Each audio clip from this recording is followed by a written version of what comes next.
여러분 안녕하십니까? 목포 MBC 뉴스데스크입니다.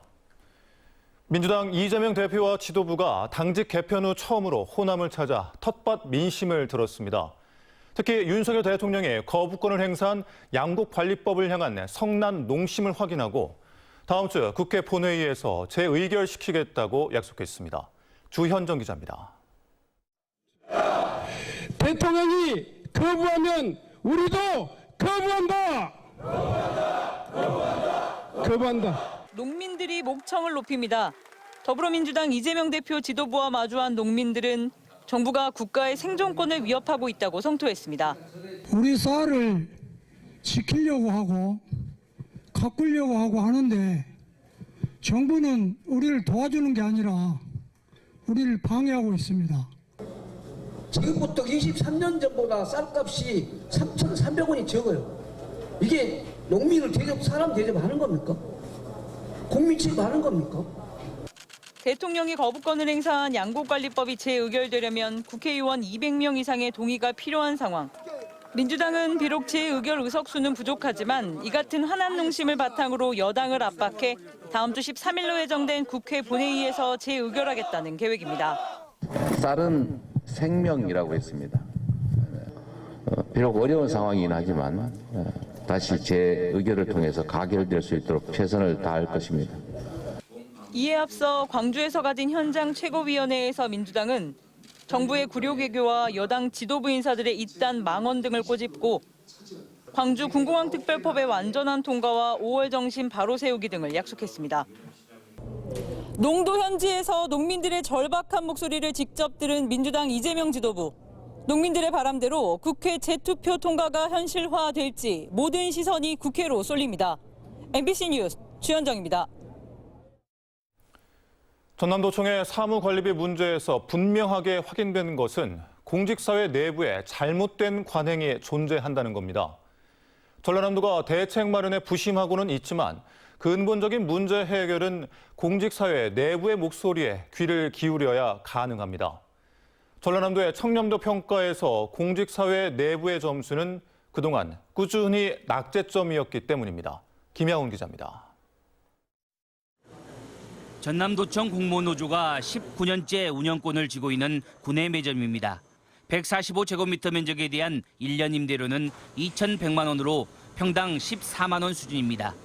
농협 전남도청 지점이 평당 34만 원, 광주은행 지점이 35만 원의 임대료를 내는 곳과 비교하면 공무원노조는 다른 임대 공간에 절반도 안 되는 돈을 내고 공간을 쓰고 있는 꼴입니다. 전국 광역시도 가운데 전남을 비롯한 세 곳만 노조가 매점을 직영하고 있습니다. 그건 저희들이 개선방이 있기 때문에 검토해봐야 되겠죠. 그 부분도 이제 어차피 그쪽 관리를 이제 공무원 단체에서 하기 때문에. 전남도청은 사무관리비 문제가 불거진 뒤 각종 대책을 쏟아내고 있습니다. 매점의 인터넷 쇼핑몰 구매 대행을 전면 중단하고 사무관리비로 구매한 물품의 자산 등록과 물품 일제 조사, 그리고 매점을 통하지 않는 직접 구매 체계 마련에 나선 겁니다. 사무관리비 예산 집행 기준 교육과 전 직원 청렴 교육 등을 하겠다는데 사무관리비 문제가 단순히 교육이 적어서 발생된 관행이었는지는 따져볼 일입니다. 그렇게 주의까지 줬음에도 기회도 주고 주의를 줬음에도 불구하고 문제가 불거진 이거는 좀 심각하다고 보고. 사무관리비 집행 구조를 바꾸는 것도 중요하지만 부적절하게 이어져온 관행을 끊어내는 것이 더욱 시급합니다. 국민권익위원회가 내외부 청렴도를 나누어 발표했던 2020년과 2021년 전남도청 공직사회의 내부 청렴도 평가는 싸늘하기만 했습니다. 전남도청 스스로 불합리한 예산 집행과 부당한 업무 지시를 개선해야 한다며 낮은 내부 청렴도를 반성하기도 했습니다. MBC 보도가 이뤄지고 공무원 노조 홈페이지가 닫히기 전 남겨졌던 수많은 내부 익명의 목소리들은 그동안 쌓여왔던 관행과 부조리에 대한 지적을 쏟아냈습니다. 작년 국민권익위원회 청렴도 평가에서 2등급을 달성한 기쁨도 잠시, 전라남도 앞에는 가시밭길이 놓여 있습니다. 감사원이 당장 2달 뒤부터 전라남도를 상대로 특정 감사에 나서고 올해 말 발표될 청렴도 평가도 곧 시작되기 때문입니다. 행정수장이 젊은 공직자들과 만나 대화하는 노력만으로는 내부 쇄신을 기대하기는 어려워 보입니다. MBC 뉴스 김양훈입니다.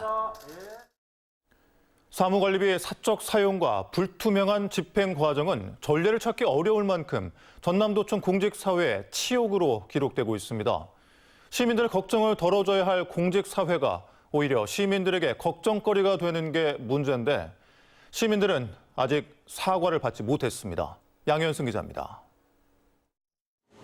전남도청 매점이 개설한 G마켓 창구를 통해 이루어지는 수상한 물품 구매 대행. 전남도청 수백 명 서무 담당자들이 공유하고 후임자에게 물려줬던 매점 G마켓 아이디. 그리고 G마켓에서 구매된 것으로 확인된 스마트워치와 태블릿 PC, 의류, 자파류, 홍삼, 명품 넥타이. 구매 대행 물품에 붙는 19%의 수수료. 이 같은 창구를 이용한 사적 물품 구매 행위를 적발하고도 봐주기로 일관한 전남도청의 마비된 감찰 시스템. MBC가 전남도청 사무관리비 문제를 첫 보도한 건 지난달 24일입니다. 사흘 만인 지난달 27일 전남도청은 행정부지사를 통해 입을 열었지만 말의 요지는 향후 대응 방향이었습니다. 검토를 해서 결과를 최대한 빨리 내놓으라는 게 지사님 지시입니다. 전남도청은 사무관리비 집행 과정에서 문제가 있었다는 사실을 부인하지 않습니다. 769억 사무관리비 총액 중 사무용품 등 소모품을 사는데 실제 쓴 예산 내역을 제대로 공개하지 않으면서 의혹만 스스로 키웠습니다. 세금은 이제 국민들을 위해서 쓰고 이제 자기 개인 사비는 본인이 버는 돈으로 쓰는 게 맞다고 생각합니다. 전라남도의 자존심에 상처가 나고 있지만 보름이 지나도록 전남도청은 속 시원한 해명도 공식적인 사과도 내놓지 않고 있습니다. 그렇게만 해가지고 되겠습니까? 그게 뿌리가 안 뽑히죠. 네. 더 강력하게 해야 되죠. 그렇게 생각합니다. 전남도청의 무책임한 현안 회피는 낯설지 않습니다. 최근만 하더라도 대통령의 양곡관리법 거부권 행사에 대한 국내 최대 농도 도백의 무반응. 광주 군공항 이전 후보지를 놓고 무안군을 콕 찍어 발언해 반발을 불러온 뒤 무대응이 화를 키우고 있습니다. 논란이 일거나 굳은 일이 생길 때마다 목격되는 이 또한 지나가리라 식의 대응을 보며 지역민들은 전남도지사가 현재 어디에서 무엇을 하고 있는지를 묻고 있습니다. 어떤 해명이나 어떤 설명은 있어야 된다고 생각합니다. 그리고 이제 잘못이 있으면 그만한 책임을 져야 할 것이고 궁극적으로는 도지사님이 하시겠죠. MBC 뉴스 양현승입니다.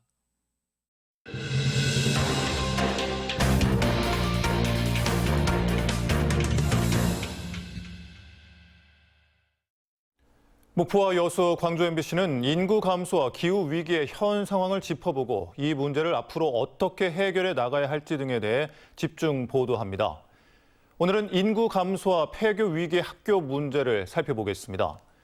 어린 아이들을 중심으로 인구가 줄면 학교가 사라지고 교육 여건이 열악해지면 또다시 사람이 떠나는 악순환이 반복되고 있습니다. 그런데 신안군의 한 섬마을 초등학교가 폐교 위기를 극복했다고 하는데 그 비결이 뭔지 박종호 기자가 취재했습니다. 주민 290여 명이 살고 있는 작은 섬, 전남 신안군 자라도입니다. 유일한 학교는 안자초등학교 자라분교. 지난 2020년 2명의 학생이 졸업하면서 학생 3명만 남았는데 그마저도 모두 인근 큰 섬의 학교로 전학했습니다. 결국 자라분교는 휴교에 들어갔습니다. 학생들도 학부모들에게도 장거리 통학길은 매일매일 불편함의 연속입니다. 얘는 이제 제가 데려다 줘야 되고요. 늦게 끝나면 4시 반에 5시 다 돼서 집에 오거든요. 그러면 이제 좀 피곤한 애기들이 뻗치다고만. 그런데 최근 섬 주민들 모두에게 반가운 소식이 찾아왔습니다. 폐교 위기에 놓였던 학교가 이 학생 수 증가로 다시 문을 열 수 있게 됐습니다. 규정대로라면 휴교 뒤 3년인 올해 학교가 사라졌어야 하는데 15명의 취학 예정 아동이 자라도에 살게 됐기 때문입니다. 2021년 4월부터 신안군의 햇빛연금 배당이 시작되고 16개로 육지와의 소통도 편해지면서 자라도 인구가 다시 늘어난 결과입니다. 여기 온다고 답사하느라고 온 사람들 많이 있어요. 지금 가고 어디가 빈집이 있냐 하면서 농토도 물어보고 그런 사람들이 많이 있어요. 돌아온다고. 좀 일지에서 저 도시에서. 먹고 사는 경제적인 문제에 대한 걱정이 줄어들고 생활 편의시설이 확충된 게 폐교될 학교를 되살리고 섬마을 활력도 불어넣는 비결로 꼽히고 있습니다. 지금 이제 신재생 에너지를 통해서 소득이 또 확보되고 또 주변에 또 아열대 작물 등을 통해서도 소득이 확보돼서 젊은 사람들이 돌아오는 그런 경향을 보이고 있어서 올해 전남에서 학생이 없어 문을 닫는 초중고교는 모두 5곳. 작은 섬 자라도의 초등학교가 다시 살아난 사례는 지역 소멸과 교육 소멸 위기의 해법을 찾는 작은 실마리를 보여주고 있습니다. MBC 뉴스 박종호입니다. 해남 옥녀봉 토성에서 마흔시대로 추정되는 주거 흔적이 발견됐습니다. 항공조사에서는 내성과 외성의 존재도 드러나 전남 최대 규모의 산상 취락지로 평가됩니다. 신광하 기자입니다. 해남읍 연동리와 삼산면 경계에 있는 해발 212m의 옥녀봉입니다. 일제강점기 조선 총독부가 작성한 국유림 실태조사서에 녹산성으로 표기된 이후 지난 1986년 첫 조사에서 마흔시대, 토기편 등이 발굴됐습니다. 이후 37년 만에 목포대 박물관이 실시한 시굴조사에서 삼국시대에 해당하는 토성의 성벽과 주거지 등이 확인됐습니다. 기존에 보고되었던 이런 다른 주변 유적들하고의 관계성이 어느 정도인지 그 부분을 확인하고자. 산 정상에 이르는 지형을 여러 단으로 다진 평탄지에서는 주거지와 수열 유구, 기둥이 있던 흔적이 발견돼 고지성 취락이 확인됐습니다. 해남 옥녀봉 토성의 성벽으로 추정되는 공간입니다. 이곳에서 폐각이 지속적으로 발견되는 점으로 미뤄 후대 지속적인 개축과 증축이 이루어졌던 것으로 추정됩니다. 항공 라이다를 활용한 조사에서는 내성과 구분되는 외성의 흔적도 드러났습니다. 성과 길이 면에서는 전남 최대 규모이고 산성의 입지와 성내 공간 활용 방식에서는 국내에서 사례가 없는 독특한 형태입니다.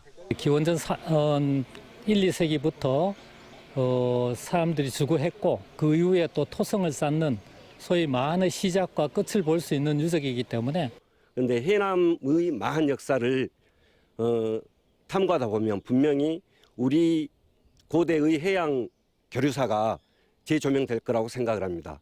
해남 옥녀봉 산성에 대한 추가 발굴 조사에서 토성 축조 방식이 검증되면 마한 초기 축성수를 가진 해상 세력의 존재와 이동을 확인할 수 있어 학계에 비상한 관심을 끌고 있습니다. MBC 뉴스 신광하입니다.